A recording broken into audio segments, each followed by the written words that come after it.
এই কার্টুনের বাংলা কি? বাংলা বলে টিস্যু। তোমার কি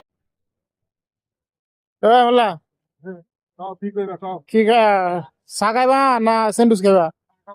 স্যান্ডউইচ খাইতে না? কিন্তু তুমি চা কম কোনটা খাম? ফকির বানাইবা আমারে? তুমি হকি তোমার বানাই দাও, তোমার বড় লোক বানাই তুমি। না একটা খাওয়া লাগবো। আচ্ছা তোমারে খাওয়াবো, দুইটা খাওয়াবো, তোমার দুইটা খাওয়াবো। তোমার একটা প্রশ্ন করাম, প্রশ্নের মধ্যে যদি তুমি জিতো তাহলে তোমার দুইটা খাওয়াবো। তুমি এটা হাত দিয়ে কি ধরছো? Cartoon cartoon. এই কার্টুনের বাংলা কি? বাংলা বলে টিস্যু। তোমার ক্যান্সেল। ক্যান্সেল। এই খাবার তুমি। কার্টুনের বাংলা টিস্যু, মানে শেষ করে লাইলাম। বাংলা কি বলে? কার্টুন কি বলে? অন কো সব মাগাইবা না স্যান্ডউইচ খাইবা কো? সিরিয়াস কম। ওকে। এই হাতে কয় কার্টুনের বাংলা বলে টিস্যু।